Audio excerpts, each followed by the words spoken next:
The Rivertown renovation team is in Hudson, Wisconsin. Hudson is located only 20 minutes from the Twin Cities. Hudson is a picturesque city on the St. Croix River. There is a boat harbor, river walk, park trails, sand beaches, and a concert band shell. Downtown Hudson is full of popular shops, restaurants, and bars. This river town of 15,000 draws a crowd. Walking distance from downtown, you will find historic neighborhoods. These neighborhoods are filled with grand houses from the late 1800s and early 1900s. In one of these houses is where our rehab takes place.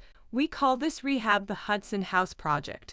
Our rehab project is a house built in 1900 with a Colonial Revival style. The Colonial Revival style took certain design elements. These elements include column porches,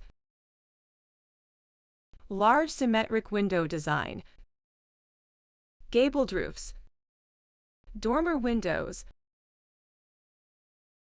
pedimented doorways. The Spruce website states Colonial Revival-style homes mix the simple symmetry and structure of the colonial style with the fanciful taste of Victorian-era architecture. The Colonial Revival houses have central staircases with the interior rooms divided by tall and wide archways. Our Hudson House rehab is going to be challenging. Many areas of the house need to be improved. The front porch is one of those areas. As you walk up to the house, you notice the roof overhang is not plumb. This is caused by the settlement of the footings into the ground. The columns, decking, and railings have rot and deterioration. Our rehab will have to budget for a new porch with proper footings. Once inside the house, we see the large rooms with windows, dark stained woodwork, and an open staircase.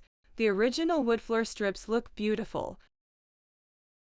The kitchen will require significant work. We will replace the kitchen cabinets and countertops. The wood floors need to be refinished. The kitchen lighting will be upgraded.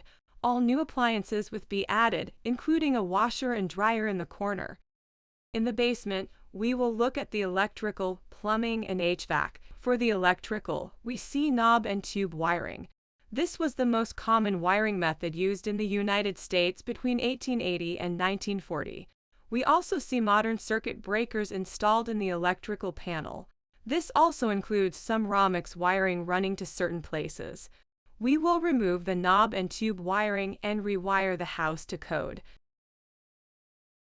Looking at the HVAC, we see the old oil furnace was replaced with a gas forced air type. The furnace is only 8 years old. However, we need to add an air conditioner, compressor, and fan. The plumbing needs to be updated. The house has steel pipes and fittings. Since we will be doing a bathroom and kitchen remodel, we should count on replacing the plumbing. This house is also a two-family home. In the rear of the house is a one-bedroom unit. It has a separate utility meter, kitchen, and entrance. As we walk through the unit, we see baseboard heating. There is also a mobile home type heater. These will be removed. The kitchen is a small galley type. Designing a workable layout in this small space will be challenging. The upstairs has a small bathroom. We will remove the cast iron bathtub and replace it with a modern tile shower. The bedroom is a nice size room. There it is. The Hudson House rehab project has started. We will be filming the rehab every step of the way. Click subscribe to the channel so you can join us for each episode. Watch the progress of our rehab and provide us with your comments and feedback.